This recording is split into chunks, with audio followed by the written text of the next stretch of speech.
یہ بھی ہو سکتا تھا کہ خام خواہ کی قربانی دلوائی جاتی کہ 5 دفعہ تم نے الٹے لٹکنا ہے تاکہ پتہ چل جائے تمہارا اللہ سے کیا ہے ریلیشن ہے. تو یہ بھی تو قربانی ہوتی کہ نہیں ہوتی؟ لوگ دلوا رہے ہوتے ہیں. فوج میں نا جب ہم جو NCC کی ٹریننگ کی ہے نا کالج میں, تو وہ فوجی صوبیدار ہمیں ٹریننگ دیتے تھے. تو وہ یہ ثابت کرنے کے لیے کہ میں آفیسر ہوں, بعض دفعہ خام خواہ میں ڈنڈ پہ لو بیٹھ کے, چلو بھائی اب فوجیوں میں ہوتا ہے نا تاکہ آفس کے آرڈر کو فالو کرنے کا جذبہ پیدا ہو. اب ڈنڈ پیل رہے ہیں, ہمیں پتا تھا بھائی یہ ڈپس لگانے پڑیں گے آپ کو, ٹھیک ہے نا. وہ کہتا ہے جب کھڑے ہو کر دوبارہ لگاؤ. یہ سکھایا جاتا ہے فوجیوں کو قربانی کا جذبہ پیدا کرنے کے لیے. تو اللہ میاں ایسے بھی کر سکتے تھے کہ بس الٹے لٹک جاؤ, ٹھیک ہے نا, 5 ٹائم قربانی دلوائی ہے, لیکن ایسے طریقے سے دلوائی ہے کہ اس میں ہمیں روحانی سکون ملے, اس میں ہمارا اللہ سے ریلیشن قائم ہو, اس میں ہمیں لطف اور مزہ آئے, ہماری دنیا بھی سدھر جائے اس سے. ہمیں حکم دیا سب سے پہلے فجر کی نماز رکھی تاکہ مسلمان صبح دیر سے اٹھنے والی قوم نہ بنے. اللہ میاں یہ بھی کر سکتے تھے کہ پہلی نماز 11 بجے, دوسری نماز شام 3:30 بجے, 4-5 نمازیں ایسے کر دیتے. جہلم والی سرکار نے تو کر دی, فجر رکھی ہے اور ظہر کے بارے میں بولا ہے کہ عصر سے 20 منٹ پہلے آپ ظہر عصر پڑھ لیں اور غروب آفتاب ہوتے ہی مغرب عشاء بھی اکٹھی پڑھ لیں. تو یہ عملی طور پر 2 نمازیں ہوئی ہیں, ٹھیک ہے نا. 5 نمازوں کا مطلب ہوتا ہے اپنی تمام مصروفیات کو دوبارہ سے فارغ کر کے نماز کے لیے آنا. ظہر میں آپ سارے کام چھوڑ کے آتے ہو, پھر واپس چلے جاتے ہو, پھر عصر میں الگ سے آتے ہو, پھر واپس چلے جاتے ہو, پھر مغرب میں الگ سے آتے ہو, پھر واپس چلے جاتے ہو, پھر عشاء میں الگ سے آتے ہو. یہ 5 دفعہ قربانی دلوائی جا رہی ہے. اگر اس طرح سے نمازیں اکٹھی کرنے کا اسلام میں حکم ہوتا تو 3 دفعہ قربانی ہوتی, 5 دفعہ قربانی نہیں ہوتی. دیکھو ہم ظہر سے پہلے 4 سنتیں پڑھتے ہیں اور 4 فرض پڑھتے ہیں. ان سنتیں پڑھنے میں کوئی قربانی ہوتی ہے ہمیں؟ اس لیے کہ تو نماز کے لیے آئے ہوئے ہیں نا. تو اگر ہم 4 فرض کے ساتھ 4 عصر بھی پڑھ لیں تو عصر کی قربانی تھوڑی ہی پھر یہ. تو 5 نمازوں کا مطلب ہی 5 ٹائم پہ آنا ہے. اس میں شاپنگ واپنگ ہی تو رکاوٹ بنتی ہے, اور آپ نے شاپنگ کے لیے کہہ دیا ہے. اہل حدیث الگ اہل حدیث یہ مانتے نہیں ہے, لیکن یہ اس کی عادت ہے جہلم والی سرکار کی کہ کسی بھی مسلک میں کوئی بھی الٹا فتویٰ دے رہا ہوگا نا تو اس الٹے مولوی کو لا کے ہائی لائٹ کر کے مسلک کو بدنام کرنا. تو ایک اہل حدیث کا وہ چلایا کہ ایک اہل حدیث کہتے ہیں کہ میں جب 12:30 بجے شاپنگ کے لیے جاتا ہوں نا اپنی بیوی کو لے کے, تو 12:30 بجے ظہر کے ساتھ کیا پڑھ لیتا ہوں. یہ جہلم والی سرکار کا کلپ میں نے خود اپنے کانوں سے سنا ہے کہ 12:30 یا 12 بجے جیسے ہی ظہر کا وقت داخل ہوا تو ظہر کے ساتھ فوراً کیا پڑھ لیتا ہوں عصر. حالانکہ قرآن میں سورہ نور اللہ کیا کہتے ہیں, رجال لا تلہیہم تجارت ولا بیع عن ذکر اللہ و اقام الصلاۃ. مسجدوں میں ایسے لوگ ہوتے ہیں کہ ان کو تجارت اللہ کی یاد اور نماز سے غافل نہیں کرتی, بزنس ہی اللہ کی یاد. اور اللہ فرماتے ہیں مسجدوں میں ہوتے ہیں. پتہ چلتا ہے کہ کہاں آگے پڑھنی ہوتی ہے, جماعت سے بھی اور اپنے ٹائم پہ بھی. اور اسی شاپنگ کو آپ نے ذریعہ بنا لیا 2 نمازیں اکٹھی کرنے کا, اثر گول کر دیا آپ نے. یہ ہے تفقہ اور بصیرت, سمجھتے ہو. اور اس نماز کا اجر خراب کیا ہے جس کی سب سے زیادہ تاکید قرآن بیان کر رہا ہے. تو خیر, تو کیسا ریلیشن ہے, جلدی سے بات کو سمیٹ کے میں ختم کرتا ہوں. سب سے پہلے اللہ کیا کہتا ہے, مسلمان اپنے مسلم ہونا ثابت کرنے کے لیے کہ میرا اللہ سے ریلیشن ہے, اللہ نے کہا کہ 5 ٹائم نماز پڑھنی پڑے گی. اور یہ 5 ٹائم نماز کیوں رکھی ہے پتہ ہے آپ کو؟ کیونکہ وقت میں بہت بڑی تبدیلی ہوتی ہے. اللہ کہتے ہیں جب بھی اس کائنات میں بڑی تبدیلی ہوگی تو سب سے پہلے میرے سامنے سجدہ کرو گے, اس کے بعد اپنے کاموں میں لگو گے. تبھی تو قرآن کہتا ہے اقیم الصلاۃ لدلوک الشمس الی غسق اللیل, نمازوں کو قائم کرو دلوک شمس, سورج ڈھلکنے کے وقت, الی غسق اللیل, اور راتوں کے اندھیروں میں. تو غسق اللیل میں 2 نمازیں آ گئیں, مغرب اور عشاء. یہ دونوں رات کی نمازیں ہیں, لیکن ان دونوں کے اوقات میں بڑا فرق ہوتا ہے. مغرب میں فل اندھیرا نہیں ہوتا لیکن روشنی بھی نہیں ہوتی, بہت زیادہ وقت میں تغیر ہو جاتا ہے. اور غسق جو ہے لیل جب انتہائی درجے کی ہوتی ہے تو وہ عشاء کا وقت, جب بالکل کیا ہو جاتا ہے اندھیرا. آگے اللہ کہتے ہیں وقرآن الفجر, اور پھر فجر کا وقت بالکل ڈیفرنٹ ٹائم ہوتا ہے. مغرب کا وقت باقی اوقات سے بالکل مختلف ہے. سورج ڈھل گیا, غروب ہو گیا, لیکن ابھی روشنی ہے, اندھیرا شروع نہیں ہوا. پھر گھپ اندھیرا ہو گیا. یہ کیا ہے؟ یہ بڑا تغیر ہو رہا ہے زمین کے اندر. تغیر سمجھتے ہو, تبدیلی, چینجنگ, آسان لفظ استعمال کرنا چاہیے مجھے بھی. بڑی چینجنگ آ رہی ہے ٹائمنگ میں, اور اس سے انسان کے جذبات میں اور احساسات میں بڑا فرق پڑتا ہے. ظہر کا تو فجر کا وقت بالکل ڈیفرنٹ ہے, ابھی دن طلوع ہونے والا ہے, پھر سورج ہوتے ہوتے جب ڈھلکتا ہے نا بالکل بلندی پہ پہنچ کے، تیز تپتی ہوئی دھوپ ہوتی ہے جس کو اللہ دلوک شمس کہہ رہے ہیں، دلوک کہتے ہیں ڈھلکنا، تو سورج کا جو ڈھلکنا ہے نا بلندی پہ جا کے لڑکنا نیچے، اس کو کیا کہتے ہیں؟ اس میں اللہ نے دو نمازوں کا ذکر کر دیا، ظہر اور عصر، اس لیے کہ دلوک جو معتد بھی ہوتا ہے، گاڑی اردو پھر استعمال کر رہا ہوں، معتد بھی قابل ذکر دلوک، وہ ایک عصر میں ہوتا ہے ایک ظہر میں ہوتا ہے۔ میں نے وہ کلپ ریکارڈ کروایا تھا نا عاقب سعید کو کہ 5 نمازیں اپنے ٹائم پر ہیں، اور یہ قرآن کی عیسائی سے ثابت ہے کہ نمازوں کے 5 ٹائم ہیں، 3 ٹائم کی نمازیں قرآن میں نہیں ہیں۔ تو اس پہ میں نے کہا تھا کہ دلوک شمس ہے نا سورج کا ڈھلکنا، تو معتد بھی ڈھلکنا، قابل ذکر ڈھلکنا ایک ظہر کے وقت ہوتا ہے ایک عصر کے وقت، کیونکہ عصر کے وقت 45 پہ آ جاتا ہے اور ظہر کے وقت بلندی پہ جا کے ڈھلکتا ہے۔ تو اس کے نیچے کے لوگوں کے کمنٹس آئے ہوئے تھے کہ اگر قرآن کا یہ مطلب ہے ڈھلکنے کے وقت تو پھر تو ہر وقت سورج ڈھلک رہا ہے۔ سمجھ میں آیا پاگل کسے کہتے ہیں؟ یہ ہے مجتہدین، یعنی ان کا دعویٰ یہ تھا کہ 3 وقت ہیں نماز کے قرآن میں، ظہر ہے اور عشاء ہے اور فجر ہے، تو 3 وقت سے یہ ثابت کرنا چاہتے ہیں کہ ظہر عصر ملا کے پڑھ لو اور مغرب عشاء ملا کے پڑھ لو، اصل میں 3 ٹائم ہے، یہ غلط ہے۔ دلوک شمس کا لفظ ہے قرآن میں، اور دلوک سے مطلق دلوک مراد ہے، اور مطلق سے فرد کامل مراد ہوتا ہے، جو معتد بھی۔ دیکھو فرد کامل کو میں مثال سے سمجھاتا ہوں، پہلے میں یہ جنہوں نے اعتراض کیا نا اٹھ پٹانگ قسم کا، ان کے اعتراض کا جواب دوں۔ یہ کہتے ہیں ہر وقت، واقعی ہر وقت تو دلوک ہو رہا ہے، لیکن اس کا تو کوئی بھی قائل نہیں ہے، ایسے تو 1 کروڑ نمازیں ہو جائیں گی۔ ابے سورج بلندی پہ جا کے جب تک پورا غروب نہیں ہوتا تو ہر سیکنڈ ڈھلک ہی رہا ہے نا، تو کیا ہر سیکنڈ میں نماز پڑھیں گے؟ تو ظاہر ہے قرآن وہ بات کرے گا جو انسانوں کے فہم کے مطابق ہوں گی، تو اس سے صاف پتہ چلتا ہے وہ ڈھلکنا مراد ہے جو قابل ذکر ڈھلکنا ہو۔ تو قابل ذکر ڈھلکنا جس کو اصطلاح میں کہتے ہیں معتد بھی ڈھلکان، وہ جب ہے جب بلندی پہ جا کے پہلی دفعہ ڈھلکنا شروع ہو اور پھر 45 کے زاویے پہ آ جائے۔ اس سے زیادہ ڈھلکان والی نماز حدیث سے ثابت بھی نہیں ہے۔ نہیں آئی میرا خیال ہے بات؟ تو مطلق سے فرد کامل مراد ہوتا ہے، اس کو میں مثال سے سمجھاتا ہوں۔ دیکھو میں آپ سے کہتا ہوں چائے لے کر آؤ، آپ برف ڈال کے ٹھنڈی چائے لے آئے، میں کہوں گا یہ کیا لے آیا؟ آپ کہیں آپ نے بولا تھا گرم چائے لاؤ۔ میں بولوں گا جب میں نے چائے کا لفظ مطلق بولا ہے، اس کے ساتھ کوئی گرم یا ٹھنڈے کی قید نہیں لگائی، تو اس سے فرد کامل ہی مراد ہوتا ہے۔ کامل فرد چائے کا کیا ہے؟ کامل درجے کی چائے کیا ہے؟ جو گرم ہوتی ہے، درمیانی درجے کا میٹھا ہوتا ہے اور مناسب سی پتی ہوتی ہے۔ میں نے آپ سے کہا چائے لے کر آؤ، آپ 6 چمچ زہر بنا کے نا پتیوں کے ڈال کے لے آئے، اور سب میں نے کہا یہ کیا لے کر آیا ہے؟ آپ کہہ رہے ہیں، آپ بول رہے ہیں چائے۔ میں کہا بھائی تو زہر بنا دی، تو آپ بولو آپ نے یہ تھوڑی کہا تھا نارمل چائے، آپ نے تو چائے بولا تھا، تو چائے میں تو کوئی بھی چائے۔ سمجھ میں آ رہی ہے بات کہ نہیں آ رہی؟ یہ چیزیں اصول فقہ میں پڑھی جاتی ہیں جو آج کل کے اسکالرز نے نہیں پڑھی، تبھی قرآن و حدیث کا مطلب بھی ان کو سمجھ میں نہیں آتا۔ تو المطلق اذا اطلق یراد به الفرد الکامل، یہ اصول فقہ کا مسئلہ ہے اور لغت کا بھی مسئلہ ہے، یہ قاعدہ ہے، ضابطہ ہے کہ جب بھی کوئی لفظ علی الاطلاق بغیر کسی قید کے بولا جائے گا تو فرد کامل مراد ہوتا ہے، اکمل نہیں۔ اکمل کا مطلب بہت اوپر کی زعفران والی چائے، نہ نہ نہ، فرد کامل جو ناقص نہ ہو۔ زعفران والی چائے لے آؤ گے پھر بھی برا لگے گا، آپ بولو گے بھائی مفتی صاحب آپ نے چائے بولا تھا اور کہا تھا کہ فرد کامل مراد ہوتا ہے، تو میں اس میں زعفران ڈال کے لے آیا، اب میں پتہ نہیں زعفران پیوں نہیں پیوں یار، تو کیا کر کے لے آیا؟ میں تو کامل نہیں، میں تو اکمل۔ تو میں بولوں گا قاعدہ یہ ہے کہ مطلق جب بولا جاتا ہے تو نارمل جو کامل ناقص نہ ہو، اکمل مراد نہیں ہوتا اس سے، سمجھتے ہو؟ تو یہ قاعدے قرآن و سنت پہ بھی جاری ہوتے ہیں، کیونکہ اللہ میاں نے بھی تو کلام کیا ہے نا، نبی نے بھی تو کلام کیا ہے، تو نبی کے کلام میں بھی وہی لغت کے قاعدے چلیں گے جو عام قاعدے ہیں۔ سمجھتے ہو کہ نہیں سمجھتے؟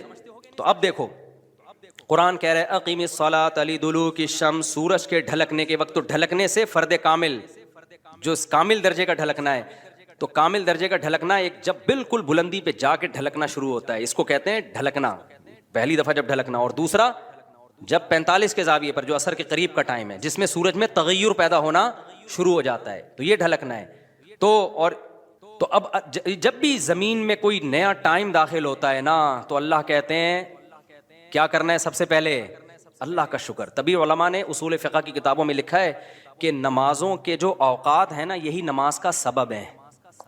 سمجھتے ہو؟ اللہ میاں نے نمازوں کے اوقات کو نماز کا سبب بنا دیا۔ اب اس بات کو بھی سمجھو، اصل میں نماز کا سبب ہے اللہ کے احسانات۔ نماز جو ہم پڑھتے ہیں اس کا اصل سبب کیا ہے؟ اللہ کے احسانات۔ اب اللہ کے احسانات تو 24 گھنٹے ہیں، تو کیا 24 گھنٹے پڑھتے رہیں؟ ظاہر ہے اس میں حرج ہے۔ تو اللہ میاں نے کیا کیا؟ اللہ میاں نے بولا دیکھو شریعت کا ایک اصول ہے، ابھی کیا تمہیں پورا اصول فقہ بیٹھا کے سمجھاؤں میں، لیکن کیا کریں، سمجھائے بات سمجھ میں آتی نہیں۔ دیکھو شریعت کا اور کامن سینس کا بھی ایک اصول ہے کہ جب کسی، پہلے میں مشکل اردو میں سمجھاتا ہوں پھر ایکسپلین کروں گا، جب کسی حکم کا مدار حقیقت کسی حقیقی سبب پہ رکھنا ممکن نہیں ہوتا نا، تو سبب ظاہر پر حکم کا مدار رکھا جاتا ہے. مشکل ہے مجھے پتا ہے، آسان کر کے سمجھا رہا ہوں. دیکھو ہم جو سفر میں 2 رکعتیں پڑھتے ہیں، اس کی اصل وجہ ہے مشقت. کیوں ہم 2 رکعتیں پڑھتے ہیں؟ بھائی ٹینشن ہے سفر میں. اللہ نے نماز کیا کر دی کہ بھائی سفر میں آدمی ایسے راحت میں نہیں ہوتا جیسے گھر میں ہوتا ہے نا. تو اللہ میاں نے کیا حکم دیا کہ بھائی کتنی پڑھنی ہے؟ 2 پڑھنی ہے. تو اصل جو وجہ ہے نا سفر میں 4 کی 2 جو اللہ نے کر دی ہیں، اس لیے کہ سفر میں آدمی اتنی خوشی اور راحت میں نہیں ہوتا بلکہ تھوڑی سی ٹینشن میں ہوتا ہے.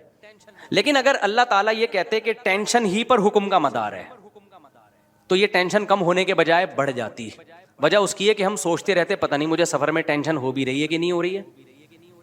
بعض دفعہ لوگ سفر میں گھر کی نسبت زیادہ خوش ہوتے ہیں. آپ جا رہے ہو جہاز میں یا ٹرین میں، بڑا مزہ آ رہا ہے، آدمی کو یار اللہ میاں نے تو کہا تھا ٹینشن کی، اب تو ٹینشن نہیں ہو رہی. تو وہمی تو ویسے ہی بڑھ جاتا وہمیوں کا پروگرام نا. وہ تو سارا جو 6 گھنٹے جس کا وضو نہیں ہوتا، وہ یہ کیسے سوچے گا کہ مجھے ٹینشن ہو رہی ہے کہ نہیں ہو رہی. پھر اگر ہو رہی ہے تو کتنے کلو ٹینشن ہو رہی ہے. بعض دفعہ ہو رہی ہے لیکن آدمی کہتا ہے یار اتنی تو مجھے گھر میں بھی ہوتی ہے، یا ہو سکتا ہے نہیں ہوتی ہے. تو اسلام ان بکھیڑوں سے نکال کے اللہ میاں نے کیا کیا، بھائی سفر سبب ہے ٹینشن کا، اور ٹینشن سبب ہے نماز کا. تو اصل سبب تو ٹینشن ہے، لیکن اگر ٹینشن پہ میں نے ڈال دیا نا مدار، تو یہ ٹینشن کم نہیں ہوگی، بڑھے گی. لہذا سفر پہ ڈال دیا میں نے. سفر ہوگا تو چھوڑ دو، ٹینشن ہے یا نہیں وہ 2 پڑھا کرو. نہیں ہے بات میرا خیال ہے. تو یہ ٹینشن سے بچانے کے لیے اللہ نے کہہ دیا اب سفر میں چاہے انجوائے بھی کر رہا ہوں نا آدمی، تو بھی ہم کتنی پڑھتے ہیں؟ 2 پڑھتے ہیں. اور مقام پہ جتنی مرضی ٹینشن میں ہوں پھر بھی پوری 4 پڑھتے ہیں. تو یہ اصول، اور یہ دنیا میں بھی یہ اصول چلتے ہیں. سمجھتے ہو کہ نہیں سمجھتے؟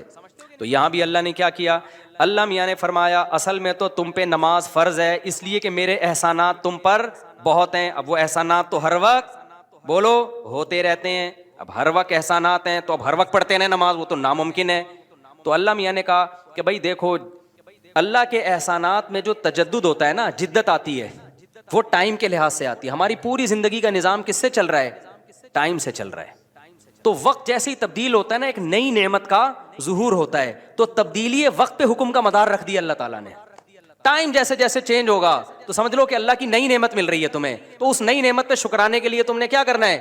نماز پڑھنی ہے.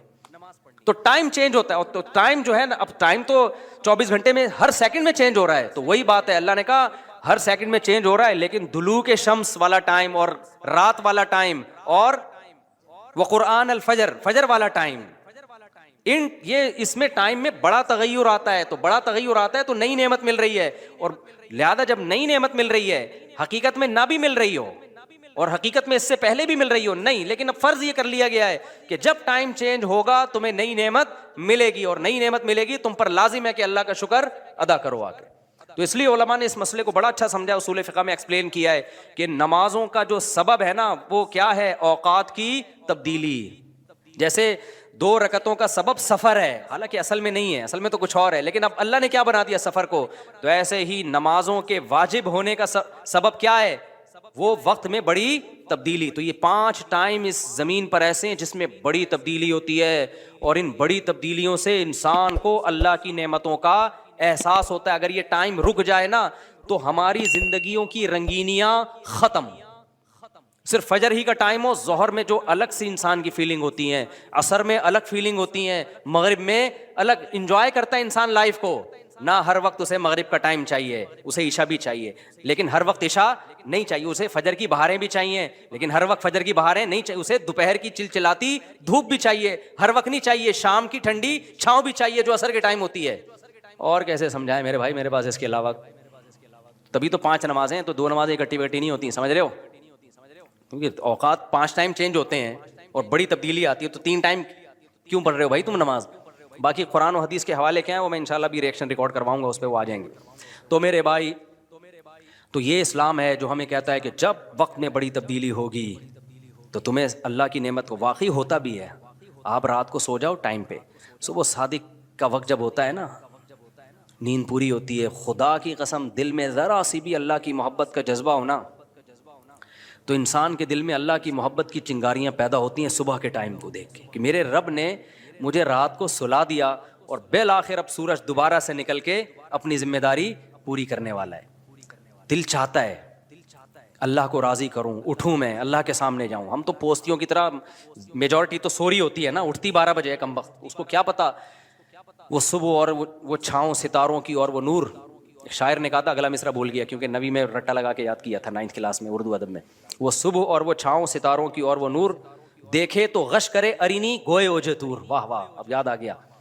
آپ کو سمجھ میں نہیں آیا ہوگا کیونکہ اردو برباد ہو رہی ہے. شاعر نے کہا ہے ارینی, موسیٰ علیہ السلام نے کوہ طور میں کہا تھا نا ارینی, اے اللہ مجھے اپنا جلوہ دکھا. تو گوئے اوج طور, طور کے پہلو سے جو آواز آئی تھی نا ارینی, تو وہ والا منظر, وہ روحانی منظر ہوتا ہے وہ صبح اور وہ چھاؤں ستاروں کی اور وہ نور. یعنی ستاروں کی چھاؤں کے بعد جب صبح پیدا ہوتی ہے نا, تو وہ کوہ طور والا منظر, روحانی منظر پیدا ہوتا ہے جب کوہ طور سے موسیٰ علیہ السلام کی ارینی کی آواز آئی تھی. یہ شاعروں کا تخیل ہوتا ہے, کوئی میرے پہ توہین کا فتویٰ نہ لگا دینا بھائی. تو فتوے مارکیٹ میں توہین کے آج کل بہت ہلکے چل رہے ہیں. تو ہم اپنے بیان کی طرف چلتے ہیں. تو یہ 5 نمازیں اللہ نے کیا کر دی میرے بھائی, بولو. اصل تو عبادت اسلام میں ہے ہی نماز. اصل کیا ہے, 5 ٹائم دن میں. تبھی علماء کہتے ہیں معاف ہی نہیں ہوتی ہے کبھی, موت تک چلتی رہتی ہے, کیونکہ ٹائم آتا رہتا ہے نا. ٹائم آئے گا تو نماز لازم ہوتی رہے گی, یا تو ٹائم روک لو. ہم جب گئے تھے وہاں ناروے میں تھے نا, تو بہت لمبی رات تھی, تو وہاں ٹائم رکا ہوا تھا رات کا. تو مغرب اور عشاء اور فجر میں ٹھیک ٹھاک فاصلہ ہوتا تھا. فجر 8:45 بجے ہو رہی تھی صبح, اور عشاء میرا خیال ہے 4:30-5 بجے. تو چونکہ ٹائم رکا ہوا تھا نا, مغرب کے بعد عشاء کا وقت, فجر کا وقت آ ہی نہیں رہا, عشاء کے بعد فجر کا وقت آ ہی نہیں رہا, تو ٹائم رک گیا, تو نماز بھی کیا ہو گئی, رک گئی. ٹھیک ہے, دیر سے پڑھو اب, تو کیونکہ ٹائم چینج ہوگا تو حکم اللہ کا نماز کا آپ کی طرف متوجہ. ہاں, جن علاقوں میں 6 مہینے 3 مہینے سورج نکلتا ہی نہیں ہے, وہاں پھر حدیث میں آتا ہے کہ بھائی جب فیصلہ کر لیا تمام پہلوؤں سے, ایسی کی تیسی, دیکھا جائے گا کیا ہوگا بھائی, دیکھ لیں گے یار. اللہ ہے نا, اللہ بھی تو کچھ کرے گا, سارا خود ہی کرنا ہے.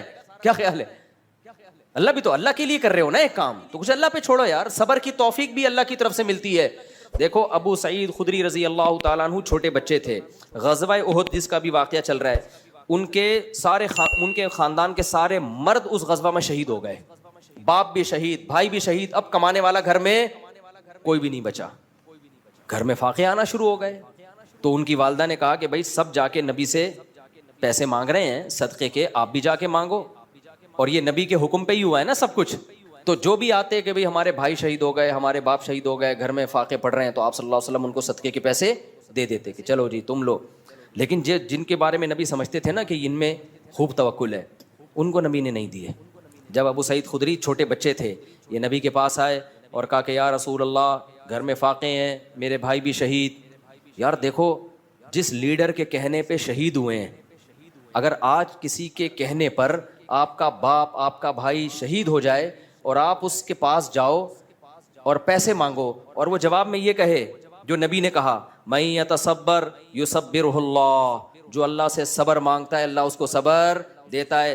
من یستعفف یعفہ اللہ, جو مخلوق کے سامنے ہاتھ نہیں پھیلانا چاہتا, یعنی میں بھی اللہ کی مخلوق ہوں, جو چاہتا ہے کہ میرے ہاتھ صرف اللہ کے سامنے اٹھیں, تو اللہ اس کا خیال کرتا ہے, وہ مخلوق کے سامنے اس کو ہاتھ پھیلانے نہیں دیتا. یہ نہیں کہا کہ مت مانگو, صاف منع نہیں کیا, اشارہ کر دیا کہ ابو سعید تم پہ یہ چیز سوٹ نہیں کرتی, تم تو اونچے خاندان کے ہو, تمہارے اندر توکل ہے.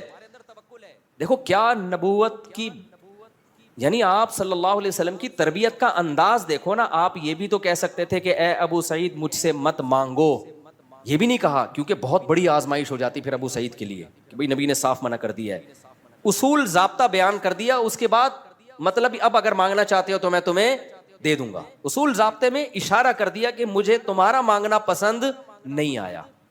مانگ بھی کس سے رہے, نبی سے بھائی, لیکن ہے تو مخلوق نا, تو نبی سے مانگنے کو بھی نبی پسند نہیں کر رہے, بھائی کس سے مانگو. اور ابو سعید خدری کا ایمان کا لیول دیکھو آپ. میں کہتا ہوں آج میرا کوئی لیڈر ہو جس کے لیے میں اپنا سب کچھ کٹا دوں, اور میں دیکھ رہا ہوں کہ وہ سب کو پیسے بھی دے رہا ہے اور مجھے ٹکا, یعنی یوں ہمارے لحاظ سے وہ ٹکا سا جواب, ہم کم ظرف لوگ ہیں نا, ہمارے لحاظ سے وہ ہمیں جواب دے دے اور کہے کہ صبر کرو اللہ کھلائے گا, صبر کرو اللہ پلائے گا, تو میرے کیا جذبات ہوں گے. میں کہوں گا جاؤ بھائی, آج سے آپ کی جماعت کو ہم نے چھوڑ دیا, سب کو دے رہے ہو, قربانی ہمارے گھر والوں نے سب سے زیادہ دی ہے, فاقے پڑ رہے ہیں, میری ایک ماں وہ بیوہ ہو گئی, اور ہم یتیم ہو گئے, باپ بھی شہید, بھائی بھی شہید, کوئی بچا نہیں ہے, اور ہمیں مشورے اللہ سے مانگو, اللہ سے ہوتا ہے, اور ان کو بھی دے دیا, ان کو بھی دے دیا. لیکن ابو سعید خدری کا حوصلہ دیکھو یار, قربانیاں دے کے یہ حوصلہ, اور ایسے خدا کی قسم یہ نبوت کے نبی صلی اللہ علیہ وسلم کے نبی ہونے کی بہت بڑی دلیل ہے. یہ 100% کسی کی نبوت پہ یقین ہوتا ہے نا, تو پھر انسان اس موقع پر نصیحت پر عمل کرتا ہے کہ یہ جو کہہ رہے ہیں اپنی طرف سے نہیں بلکہ اللہ کی طرف سے. اتنی قربانیاں دینے کے بعد آپ مجھے بتاؤ, میں آپ سے قربانیاں دلواؤں اپنے کسی ویژن کا حصہ بنا کے, اور میں لوگوں کو پھر پیسے بھی بانٹ رہا ہوں, آپ میرے پاس آؤ, آپ کو میں صبر کی تلقین کروں, کیا گزرے گی آپ کے دل پہ نا, قیامت گزرے گی. لیکن ابو سعید خدری 10 سال کے تھے غالباً, جب وہ آئے تو نبی نے فرمایا من یستعفف یعفہ اللہ, جو صرف اللہ کے سامنے ہاتھ پھیلانا چاہتا ہے کہ اپنے دامن کو, استعفاف کا مطلب اپنے دامن کو داغدار ہونے سے بچانا. الفاظ بھی دیکھو, پاک دامن کو عفیف کہتے ہیں. پاک دامن کا مطلب کیا بھائی, ہاتھ پھیلا لیا تو دامن کیا ہو گیا, داغدار, ساری زندگی کے لیے. اب اس دن تو مانگ رہا تھا نا, اتنی بڑی عیب ہے, اتنا بڑا عیب ہے کسی کے سامنے ہاتھ پھیلانا. اور آج ذرا سی بات پہ پلاٹ خریدنا ہے, پیسے دے دو. بچے کو میں نے امریکہ بھیجنا ہے, ادھر کھانے کو لوگوں کے روٹیاں نہیں ہیں, خدا کے بندو, اور تم ہری ہری سوج رہی ہے بچوں کو امریکہ بھیجنے کے لیے بھیک مانگ رہے ہو لوگوں سے. یار میں بتاتا ہوں واقعہ, ادھر ہی مسجد میں ایک صاحب آئے, بچوں کی اسکول کی فیسیں دینی ہے تو پیسے نہیں ہوتے, آپ زکوٰۃ کے کچھ پیسے دے دیں. میں نے کہا میرے پاس تو نہیں ہے, مطلب آپ کو دینے کے لیے نہیں ہے. کہہ رہے میں کیا کروں پھر, تو میں نے کہا نہیں پڑھاؤ اسکول میں, اسکول میں نہیں پڑھاؤ. کہہ رہے ہیں یہاں بچہ اسکول میں نہیں پڑھے گا تو کیا کرے گا. میں نے کہا ٹماٹر بیچے گا. میں نے کہا جو پریکٹیکلی ٹماٹر بیچ رہا ہے, میں نے دینا ہے تو میں اس کو دوں نا. کیا خیال ہے بھائی, ابھی تیرا تو امکان ہے کہ پتہ نہیں ٹماٹر بیچے گا بھی کہ نہیں بیچے گا, ہو سکتا ہے کل اللہ اسباب کے دروازے کھول دے. میں نے کہا بھائی کوئی بیماری خطرناک آ گئی ہو, مر رہا ہو بندہ, یا خدا نخواستہ کوئی کھانے پینے کے لالے پڑے ہوئے ہوں تو سمجھ میں آتا ہے, ادروائز یہ نہیں آتا. اور اس طرح جب آپ کسی کو دو گے نا, میں نے دنیا میں دیکھا ہے میرے بھائی, جس نے ایک دفعہ مانگ لیا نا اس کو منگتا ہی بنا رہے گا موت. پھر اللہ کی نظر ایسی ہٹتی ہے, اللہ کہتا ہے بس تو اب مانگ, بھکاری بن کے زندگی گزار, اس کے کبھی ضرورتیں پوری نہیں ہوتی. مر جائے گا, کفن بھی ادھار لے کے جائے گا. اگلا کہے گا کم بخت نے جو کفن پہنے نا وسیم کے پیسوں سے ہے, یہ اس کے پیسے بھی ادھار ہیں, ایسا چلے گا وہ. ہاں دوست احباب جن میں آپس میں بے تکلفی ہو, مانگتے ہوئے ذلت محسوس نہیں ہو رہی, ان میں ادھار یہ سب چیزیں بھیک نہیں کہلاتی. یہ چیزیں بھیک بے تکلفی ہوتی ہے نا, جیسے آپ ہوٹل میں گئے, جیب میں پیسے نہیں, ابے یار تو دے دے یار, کل میں دے دوں, یہ چیزیں بھیک میں نہیں آتی ہیں.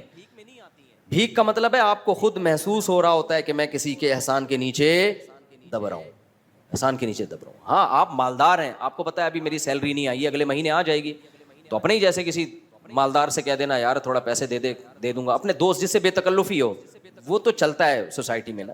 یہاں بھی علماء نے لکھا ہے کہ اگر کسی مالدار کو وقتی طور پہ پیسوں کی ضرورت ہے نا تو غریب سے مانگے. وہ یہ علماء نے ایک تکبر ختم کرنے کا نسخہ لکھا ہے. وہ کس سے مانگے, اس کو پتا ہے میں پیسے تو دے دوں گا, میری سیلری آتی ہے ہر مہینے, میرے لیے فار ایگزامپل 50,000 ہے, یہ دینا کوئی مشکل کام نہیں ہے.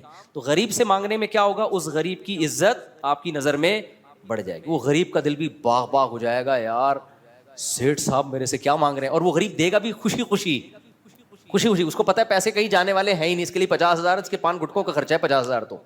تو علماء نے لکھا, ہم نے مدرسوں میں دیکھتے تھے کہ ہمارے مدرسوں میں کچھ مالدار طلبہ تھے, بڑے مستغنی, ان کو کبھی ضرورت ہوتی غریب طلبہ سے مانگ رہے ہوتے تھے. تو وہ غریب خوش کے نا اپنی جیب خرچی بچا کے کہہ رہا اچھا یار ہم سے لو, یہ ہمارا کیا بنے گا ریلیشن. تو لیکن غریب کو چاہیے ایسا نہ ہو کوئی بھی سوٹ ٹائی میں آ کے پیسہ مانگے, آپ میرے بیان کی وجہ سے اس کو دے دو, کوئی بھروسہ نہیں ہے یہ اپنی ہو یا کسی سے ادھار لی بھی اس نے, پتا ہو کہ واقعی کیا ہے یہ مالدار آدمی ہے, اس کے لیے 40-50,000 1,00,000 کی کوئی ویلیو ہے نہیں. باپ اور بھائی سے مانگنا, بھائی وہ باپ سے بے تکلفی اور بھائی سے اگر بے تکلفی ہے تو پھر ایک جیسے بے تکلفی والے معاملات, باپ تو باپ ہے نا, وہ تو ساری زندگی مانگتا ہی رہتا ہے انسان, اس سے مانگنے میں کوئی حرج نہیں ہے. لیکن اس کو اتھارٹی دو کہ چاہے تو پیسے دے چاہے تو تھپڑ دے, اس کی مرضی ہے. تو باپ سے مانگنے میں کوئی حرج نہیں ہے. یہ تو بے تک ماں ہے. ہمارے حضرت فرمایا کرتے تھے احسان پتہ ہے کس کا لینا ہے, باپ کا, ماں کا, اپنے کوئی پیر و مرشد ہو, مینٹور ہو آپ کا کوئی جس سے آپ ہدایت لیتے ہو, اور استاذ کا. یہ 4 افراد کے سوا کسی کے احسان کے نیچے نہیں آتے. وجہ اس کی ہے کہ ان کو اللہ نے محسن ویسے ہی بنا دیا ہے. ان کے سامنے فنٹر گیری. اچھا ہو گیا آپ نے سوال پوچھ لیا. ان کے سامنے تکبر نہیں کرنا ہے. ابا آپ کو پیسے دے رہے ہیں, لے بیٹا. ابا انسان وہی اچھا ہوتا ہے جو صرف کس کے سامنے ہاتھ پھیلائے, اللہ کے.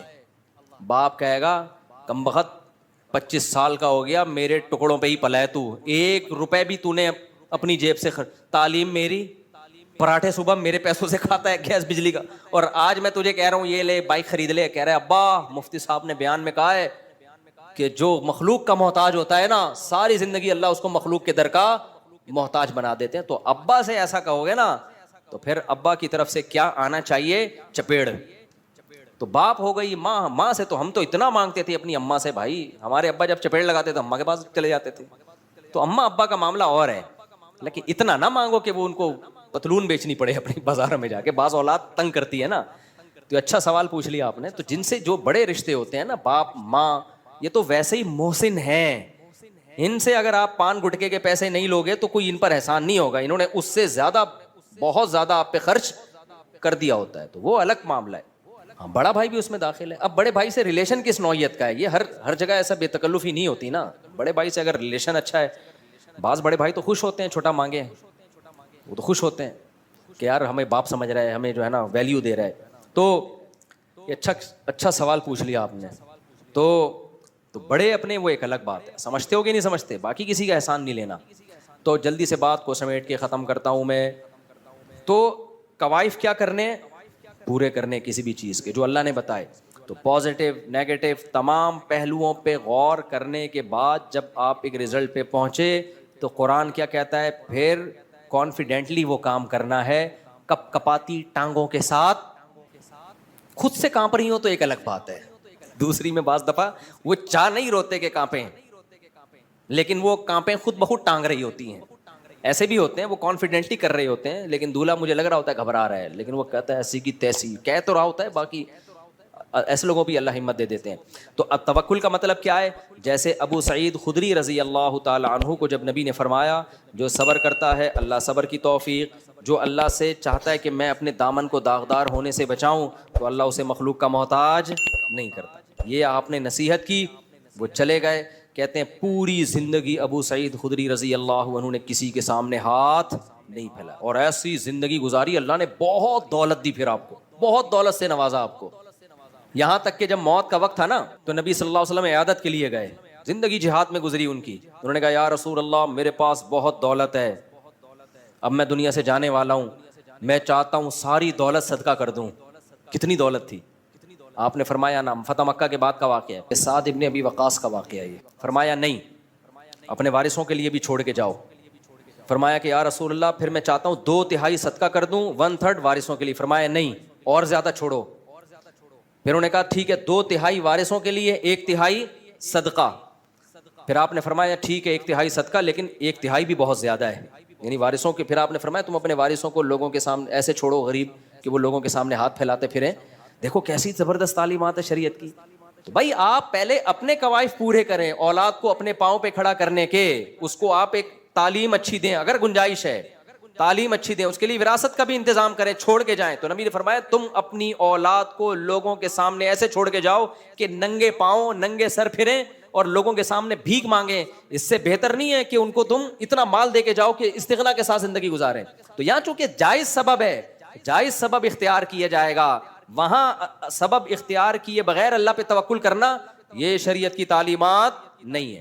سمجھ میں نہیں آ رہی میرا خیال ہے یار, اتنی خوبصورت تعلیمات ہیں اسلام کی. لیکن پھر آپ نے کیا فرمایا, فرمایا تم یہ جو سمجھ رہے ہو نا ابھی میں مرنے والا ہوں اور ابھی وراثت, تو اصول تو بتا دیا کہ 1/3 بھی بہت زیادہ ہے, لیکن چلو تم چاہتے ہو 1/3 صدقہ کر دو تو ٹھیک ہے. 2/3 تبھی علماء نے لکھا ہے کہ اگر صدقہ کرنا ہو نا مرنے کے بعد تو 1/3 سے کم کرنا چاہیے, کیونکہ نبی نے 1/3 کو بھی بہت قرار دیا ہے.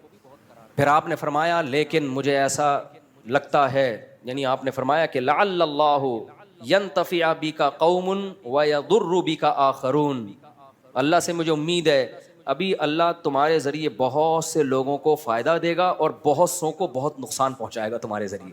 کیا مطلب, تم مرو گے نہیں, ابھی تمہیں اور زندگی ملے گی, شفا ملے گی, اس کے بعد تم میدان جہاد میں لڑو گے جس سے مسلمانوں کو فائدہ ہوگا اور اسلام دشمنوں کو نقصان. ابھی اللہ نے تمہیں بہت سے لوگوں کو مارنے کے لیے رکھا ہوا ہے اور بہت سے لوگوں کو بچانے کے لیے رکھا.